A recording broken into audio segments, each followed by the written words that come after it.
Salam sejahtera Malaysia, denyut nadi suara rakyat bergema di channel ini. Jangan lupa tekan butang subscribe, like dan share. Malaysia kita punya, cintai Malaysiaku, kita jaga kita.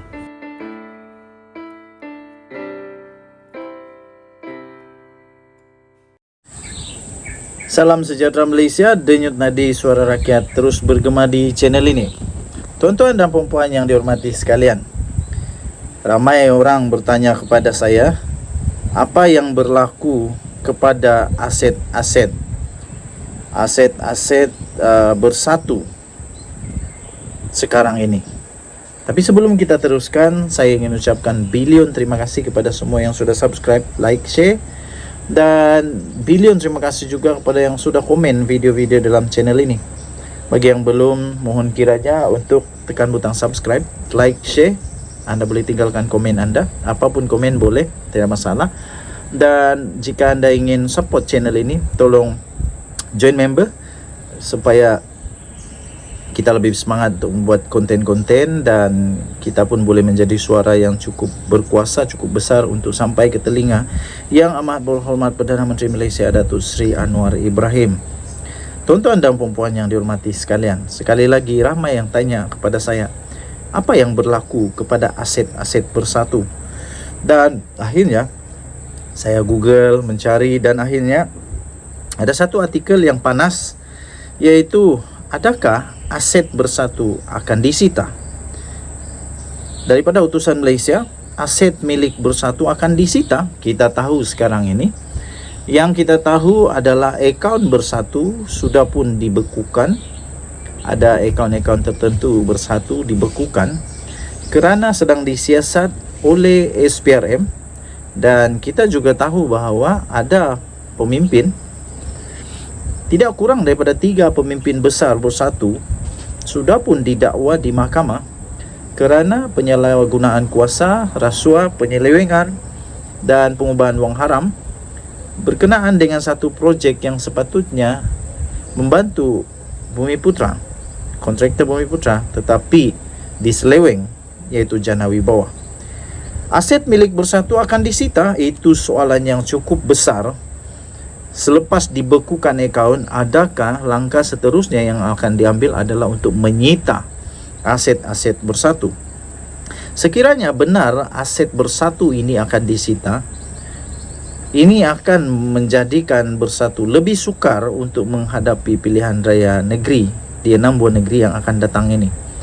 Tetapi menjadi satu kelegaan bagi mereka, iaitu ada janji daripada pemimpin PAS. Dia kata PAS kaya, tapi risau, boleh bantu Bersatu. Wah, tuan-tuan dan puan-puan yang dihormati sekalian, aset milik Parti Pribumi Bersatu Malaysia atau dikenali sebagai Bersatu berkemungkinan boleh disita oleh pihak berkuasa dalam tempoh terdekat.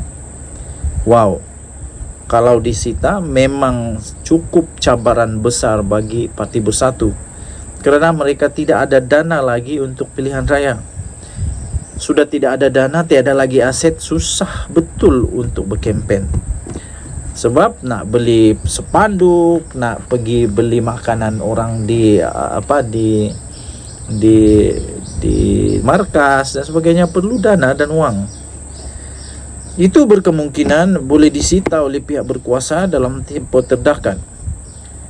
Bercakap kepada Mingguan Malaysia, ahli Majlis Pimpinan Tertinggi MPT Bersatu. Wah, rupa-rupanya ini dibocorkan sendiri oleh ahli Majlis Pimpinan Tertinggi MPT Bersatu sendiri, iaitu Dr. Muhammad Faiz Naaman, yang berkata, tindakan membekukan aset itu dikatakan ada kaitan dengan kes yang membabitkan Presiden Parti itu Tan Sri Mahyadin Mak Yassin. Beliau bagaimanapun tidak mengetahui bila tindakan tersebut akan diambil dan masih menimbulkan ... Untuk mendapatkan berita lengkap, anda kena masuk di dalam utusan Malaysia, langgan utusan Malaysia, dan log masuk ke dalam akaun sekiranya anda sudah melanggan. Kerana beritanya memang begitu saja, jadi memang menimbulkan tanda tanya sampai sekarang. Saya sendiri pun sebagai pemerhati dan penganalisis serta pengulas politik Saya sendiri pun tidak pasti adakah itu akan berlaku, yaitu disita atau tidak. Tapi kalau ada kes dan perlu disita, pasti akan dilakukan. Denyut Nadi Suara Rakyat bergema di channel ini. Bye-bye. Salam sejahtera Malaysia, Denyut Nadi Suara Rakyat bergema di channel ini. Sebelum kita mulakan, mohon kiranya untuk anda tekan butang subscribe, like dan share. Sila juga berikan komen anda sekiranya anda ingin berikan komen untuk penambahbaikan pada video-video yang akan datang. Tuan-tuan dan puan yang dihormati sekalian, akhirnya Zahid Hamidi mengumumkan satu perkara yang pasti tak seronok bagi Hadi Awang, yang mengatakan memang ada cubaan untuk menggulingkan kerajaan, memang ada usaha untuk menggantikan kerajaan. Tetapi berita pengumuman daripada Zahid Hamidi ini pastinya membawakan satu berita yang tak seronok bagi Hadi Awang dan juga Perikatan Nasional. Zahid mengumumkan akar umbi UMNO menyokong kerajaan pimpinan Anwar Ibrahim. Presiden UMNO Ahmad Zahid Hamidi menyifatkan kemenangan besar pasukan yang berpihak kepadanya dalam pemilihan UMNO yang baru berakhir itu sebagai tanda bahawa akar umbi UMNO sebenarnya menyokong pentadbiran Persekutuan Pimpinan Anwar Ibrahim. Timbalan Perdana Menteri itu turut berikrar bahawa kepimpinan baru UMNO itu akan terus memperkukuhkan lagi kerajaan perpaduan ini. Ini terlihat daripada bahawa kesatu paduan pemilihan kepimpinan UMNO memperlihatkan bahawa dokongan daripada akar umbi jelas untuk kepimpinan peringkat nasional diberikan dengan dokongan sepenuhnya kepada keutuhan kerajaan perpaduan sekarang, kata beliau. Beliau juga berkata, manifestasi ini dilihat dengan jelas. Kita lihat, walau ada usaha-usaha untuk gugat kerajaan perpaduan sekarang ini, ia jelas ditolak oleh perwakilan. Katanya pada satu sidang media selepas mesyuarat Sekretariat Kerajaan Perpaduan di Ibu Pejabat UMNO di Kuala Lumpur pada malam tadi. Mesyuarat parti pemerintah pentadbiran persekutuan itu antaranya turut juga dihadiri oleh PKR, UMNO, DAP, MCA, GPS dan juga MIC.